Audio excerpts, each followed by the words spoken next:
వేదికపై ఉన్న పెద్దలందరికీ కూడా పేరు పేరున ధన్యవాదాలు. అదేవిధంగా మహబాద్ నియోజకవర్గం నుంచి వచ్చిన ప్రజలందరికీ కూడా అక్కలకు, చెల్లెలకు, అన్నలకు అందరికీ మీకు పాదాభివందనాలమ్మా. ఎందుకంటే ముఖ్యంగా గౌరవనీయులు పెద్దలు, పూజ్యులు, వేదికపై ఉన్న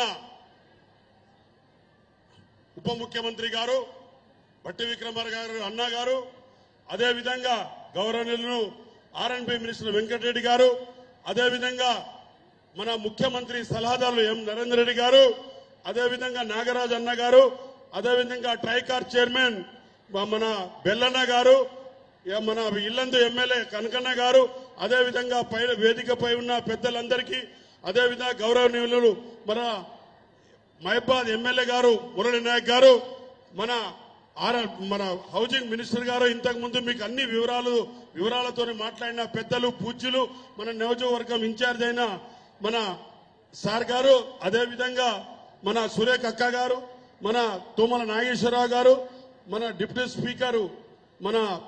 డిప్యూటీ స్పీకర్ రామచంద్ర గారు, దోర్నకల్ ఎమ్మెల్యే గారు, అదేవిధంగా కలెక్టర్, ఎస్పీ గారు, అందరికీ ఆర్ఎన్బి ఆఫీసర్లందరికీ పేరు పేరున ధన్యవాదాలు. మోహన్ నాయక్ గారు, అందరికీ వేదికపై ఉన్న పెద్దలందరికీ కూడా పేరు పేరున ధన్యవాదాలు. ఇంతకు ముందు నన్ను ఎంపీగా గెలిపించినప్పుడు నేను సెంట్రల్ మినిస్టర్ అయి ఇక్కడ నుంచి మీకు అన్ని రోడ్లు కూడా హైవే నేషనల్ రోడ్డు, అక్కడి నుంచి మందంపల్లి నుంచి దాదాపుగా కురివి నుంచి దోర్నకల్ నుంచి రోడ్స్, కేంద్ర విద్యాలయం, ఎప్పుడు జిల్లా లేకపోయినా కేంద్ర విద్యాలయం తెచ్చిన మహబాద్ లో అందరు విద్యార్థులు చదువు కేంద్ర విద్యాలయాలు తెచ్చిన మోడల్ స్కూల్స్, ఏకలవ్య స్కూల్స్, ఇవన్నీ కూడా నేను ఎంపీగా ఉన్నప్పుడు, నేను మినిస్టర్ గా ఉన్నప్పుడు తెచ్చినాను. ఎందుకంటే ఇక్కడ విద్యావంతులు కావాలని. ఈసారి కూడా నవోదయ పాఠశాలలు తెచ్చిన ఒకటి.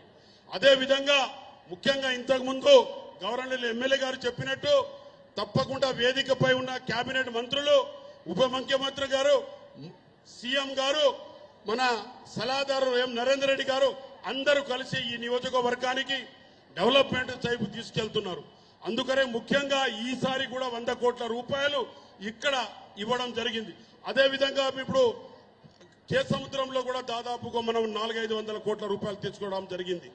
కాబట్టి తప్పకుండా ఈ నియోజకవర్గానికి తప్పకుండా అందరు కేబినెట్ లో ఉన్న వాళ్ళందరూ ఉన్నారు.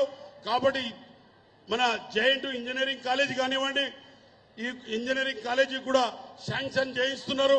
ఎం నరేందర్ రెడ్డి గారు ప్రతి ఒక్క మండలంలో కష్టపడుతూ చేయాలనే ఒక తపనతోని చేస్తున్నారు.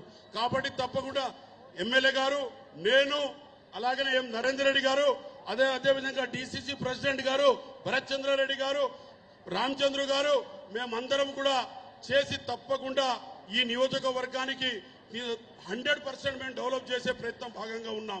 అదేవిధంగా ఇంతకు ముందు మన హౌసింగ్ మినిస్టర్ గారు చెప్పినట్టు, శ్రీనివాస్ రెడ్డి గారు, పెద్దలు, పూజ్యులు చెప్పినట్టు మాకు అడగంగానే 1000 ఇళ్లు ఇవ్వడం జరిగింది. ఆ 1000 ఇళ్లు ప్రతి 7 నియోజకవర్గాలకు ఇవ్వాలని నేను ముఖ్యమంత్రి గారికి, అదేవిధంగా మా హౌసింగ్ మినిస్టర్ గారికి అడుగుతున్నా. ఎందుకంటే ట్రైబల్ ఏరియా సార్, ఇది పూర్తి స్థాయిలో మనకు 90% మనకు ఇళ్లు ఇవ్వాలి తండాలకు. అదేవిధంగా రోడ్స్ కానీ, ఫారెస్ట్ లో ఏదైనా ఉంటే మా అక్క గారు, అదేవిధంగా ఇప్పుడు యూరియా కూడా మన రాష్ట్రానికి లేదు.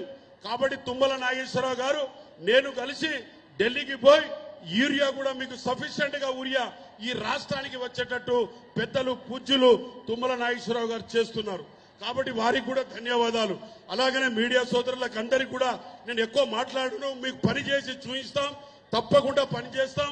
హార్టికల్చర్ యూనివర్సిటీ కూడా తీసుకొస్తున్నాం. అదేవిధంగా అన్ని విధాలంగా గౌరవనీయుల ముఖ్యమంత్రి గారు, ఉప ముఖ్యమంత్రి గారు మీకు ఇప్పుడు చేస్తున్న బియ్యం కానివ్వండి, అన్ని బస్సులు ఫ్రీయా, బియ్యం ఫ్రీయా, రైతు బంధు ఫ్రీయా, రైతు రుణమాఫీ ఫ్రీయా, డాక్రా గ్రూపులకు వడ్డీ లేని రుణం ఫ్రీయా, మన ఇవన్నీ కూడా ఇస్తుంటే కూడా ఇంకా ఇస్తూనే పోతూనే ఉన్నాం. కాబట్టి గౌరవనీయుల ముఖ్యమంత్రి గారికి, అదేవిధంగా ఇంద్రమ్మ ఇళ్లు, ఇవన్నీ కూడా పెన్షను, అన్ని కూడా గౌరవనీయుల ముఖ్యమంత్రి గారు, అదేవిధంగా కేబినెట్ లో ఉన్న మంత్రులు, డిప్యూటీ సీఎం గారు, మా అన్న భట్టి విక్రమార్క గారు, అందరూ కూడా ప్రజల గురించి కృషి చేస్తున్నారు. తప్పకుండా ప్రజల వైపు కృషి చేస్తూ మనం రాబోయే కాలంలో తప్పకుండా లోకల్ బాడీ మెజార్టీ, మన అధిక మెజార్టీతో ఇక్కడ అన్ని కూడా లోకల్లో గెలవవలసిన అవసరం ఉంది. సర్పంచులు, జడ్పీటీసీలు, ఎంపీటీసీలు, ఇవన్నీ కూడా ఇంతకుముందు ఎస్ఆర్ఎస్పీ గురించి చెప్పారు. పూసపల్లి చెరువులో అప్పుడే నీళ్లు తీసుకొచ్చాం, దానికి పూర్తిగా ఎస్ఆర్ఎస్పి కూడా తీసుకురావాలి. అదేవిధంగా మన ఇక్కడ కూడా ఎక్కడ బయారం చెరువు కూడా మనం కరకట్ట బయారం చెరువును కూడా నీళ్లు తీసుకోవాల్సిన అవసరం ఉంది. పాకాల నుంచి బయారం చెరువు కూడా ఇంపార్టెంట్ సార్.